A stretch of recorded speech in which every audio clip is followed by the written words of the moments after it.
Welcome back. Boy, the past 48 hours have not just been busy, they've been a little bit crazy. Multiple issues that the world is dealing with all showed up at the same time. Davos and Trump's concerning and frankly strange speech and behavior, nuclear rhetoric from a problematic voice, a touch of accountability for Trump, and what is going on with Trump's health. These are not fringe stories, of course. Every one of these stories has worldwide consequences. Let's start where the world was watching. Davos, as we know, is about the world working together, mostly on financial things and the economies and things like that, but also beyond economics. They work out and talk about other things, but that's mainly what this is about. And I have to say that Trump's appearance felt a bit out of control, and his tone and his clarity, or his lack thereof of his clarity, and his overall presentation were really strange. Let's watch.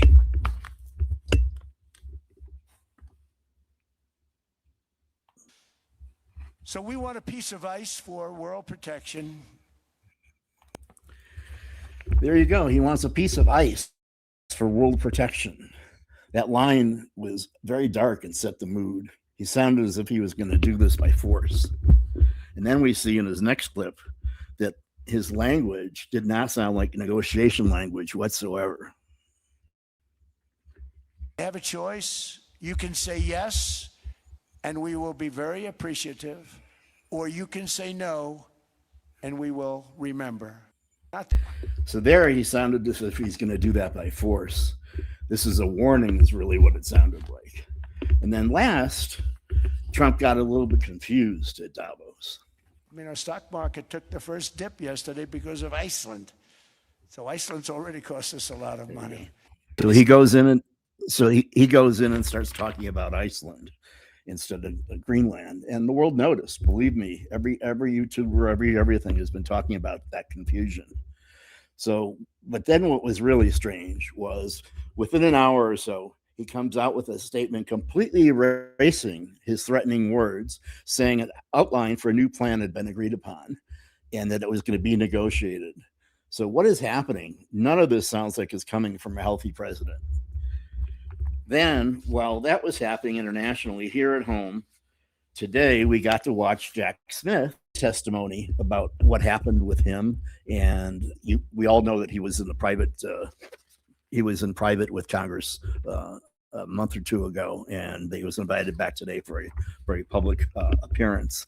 So his sworn testimony today was calm, measured, and deliberate, of course, because that's who he is and how he acts, and a stark contrast to everything else unfolding around us. So first, Smith comes to us and he says he stands by his decision as a special counsel. He was clear and non-political in his choice of words. Let's listen. Decisions as special counsel, including the decision to bring charges against President Trump.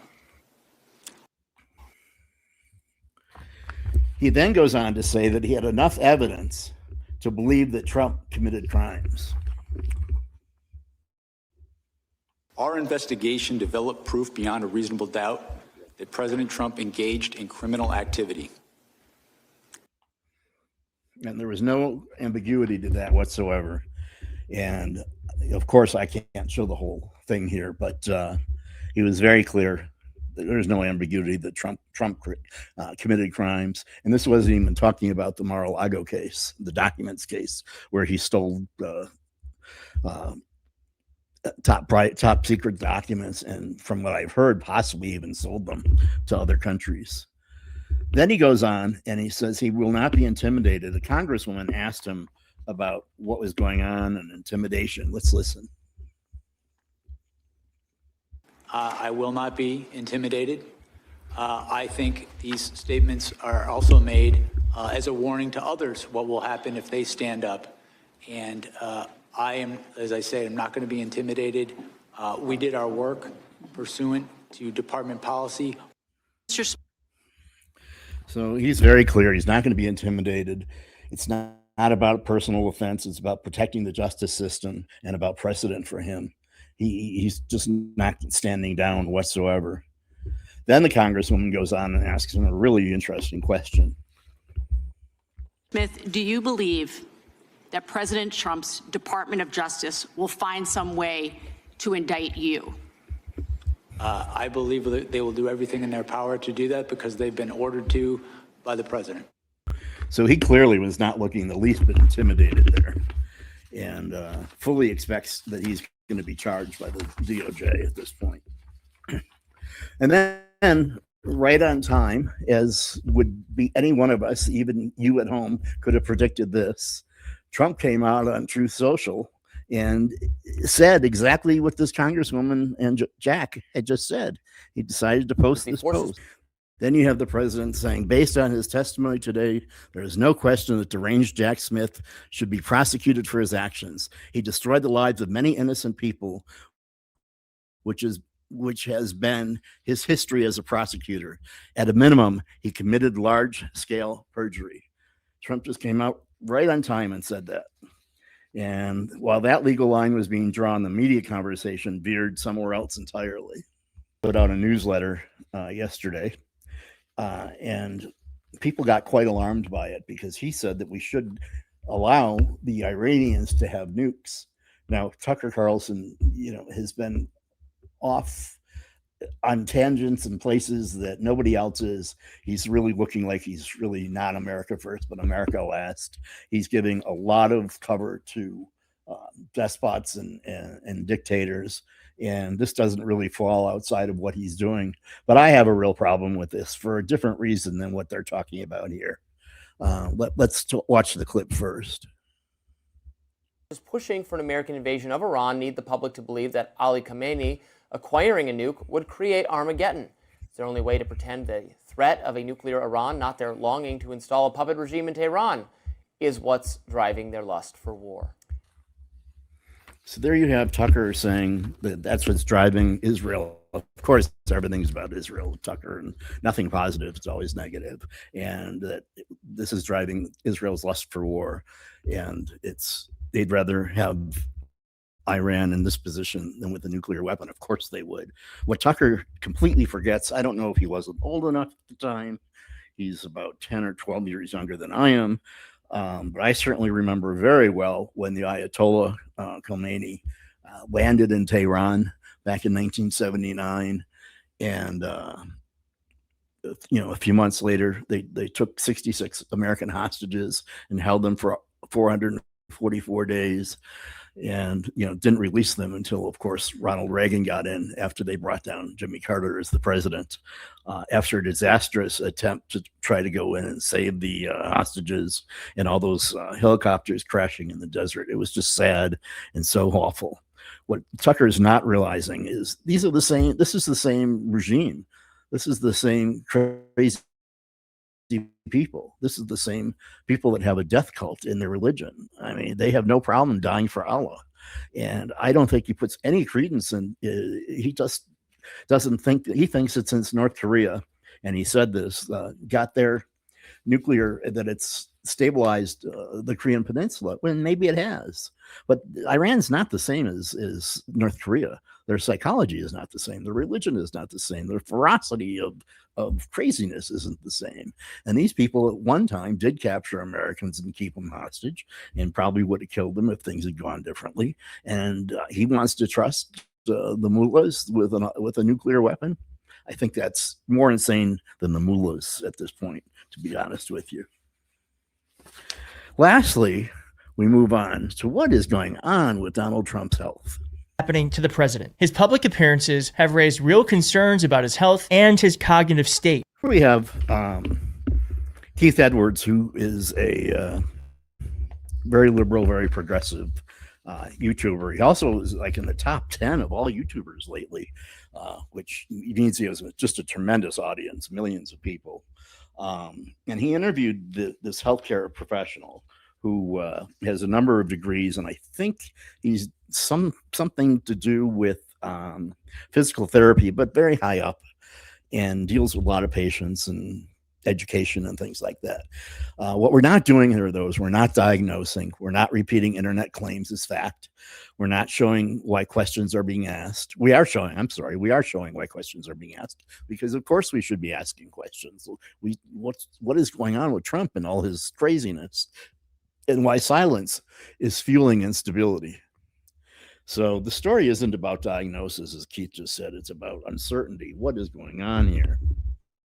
So he goes in and he talks about what is going on with Trump. Let's listen to the second clip. How severe it is. The brain exhibits what we call neuroplasticity, which is the ability for it to act. We don't have any confirmation. We don't know for sure, but that picture sure looks like Trump had a stroke at some point.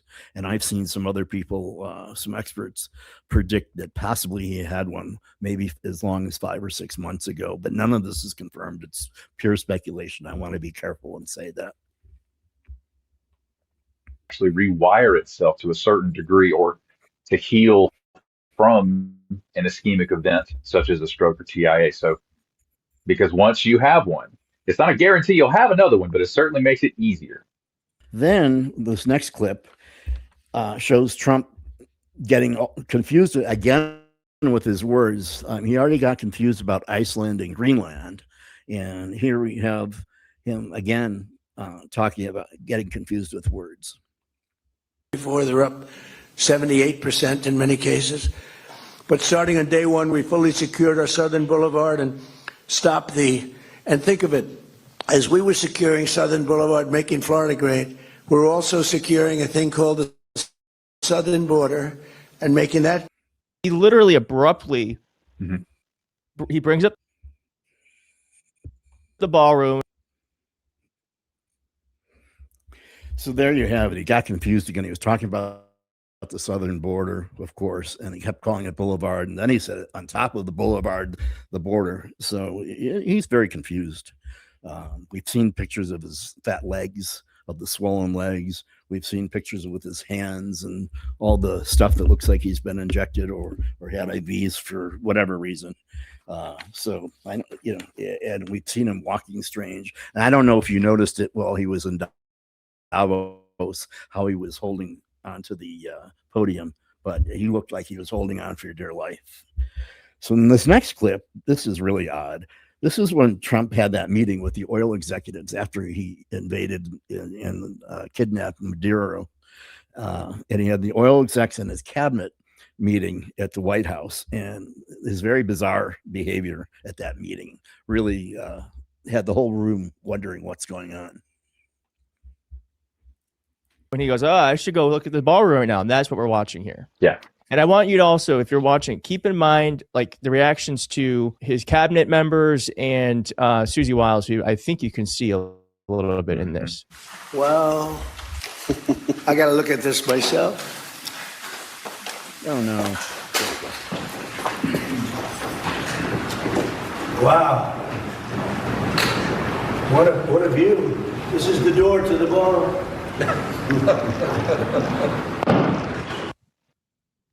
And that's the door to the ballroom. What can you say? And then last but not least, this man wanted to be clear that it confirms that this is speculation and not diagnosed. But let's listen to what he's got to say about the frequency of what we're seeing right now. so he gets up to do this because he's scared. He's insecure. He reaches for his ballroom, which I believe his cabinet, his closest circle of advisors have gone along with the entire time, because it is the equivalent of an adult coloring book for a dementia patient. And I need to mention that I don't mind being wrong about that. It's okay if, I guess if he survives longer, or if, he's not impeached by that point, I'm okay to be wrong about that. But man, he keeps giving me something to talk about every day. The trend is not in the positive. Gentleman, by the way, has his own YouTube channel, and I'll post it down below when I create the when I upload the video, and I'll give you his link, and I'll give you Keith Edwards' link also, because they both, I think, are worth watching. Keith is a little bit irreverent at times, which is pretty funny, actually, more than anything else. And this guy puts out a video, I think every day or every other day, just about Trump and his health and what he's observing, good, bad, or indifferent. So anyway, so why does all this connect and what does it matter? I mean, Davos showed confusion. There's no question about it. Jack Smith showed legal certainty about what we already knew. Trump committed a lot of crimes, and he flat out was saying, "Look, I had the goods. You know, they didn't let me take it to court, but this guy was guilty as hell." Tucker showed historical erasure, or just gives no credibility that 66 Americans were ever held hostage by the same regime, and has other thoughts entirely, which is just very strange and certainly not America first. The response to Tucker showed again that he seemed to trust dictators more than our own government. And he got a lot of pushback, I will say, from senators and the right wing. They did not like what he had to say, and I don't blame him. Who the hell wants to see Iran with nukes? And then what do we do about Trump's health? Will we see now, in the next few months, the 25th Amendment invoked? I mean, if things keep happening and they happen quicker and faster and worse, it's a possibility. Or the other thing that's being talked about is a fast impeachment, for some of the stuff that he's doing. I mean, everything he's doing is so criminal, and so much money he's taken into his pockets, and none of this is legal. Or might we actually see him die?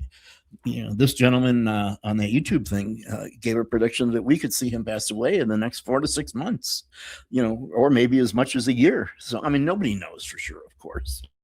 But, I think we have to be prepared for the idea that Trump is not going to make it for the full term of this presidency. I think that's pretty clear. Will he even make it through 2026? We don't know. Which means that we have to be looking at J.D. Vance as becoming president, good, bad, or indifferent. And I don't even want to go there today whatsoever. But there's a lot going on and a lot to watch. A lot of it surrounds Trump and his health. A lot of it involves other people with guardrails and letting him keep going with all his kookiness. And it shows that, the world is probably the most unsettled any of us in our lifetime has ever seen. Or certainly for those of us that are less than, let's say, 80 years old, because everything's confused. Everything seems to be going crazy in all corners of the world. And it seems like it's almost on all topics too. Thank you for watching. Please like and subscribe to this video. I really appreciate you watching. I need to grow this channel. So if you would, please share it with your friends and make a comment down below. And I'll see you on the next video. Thank you.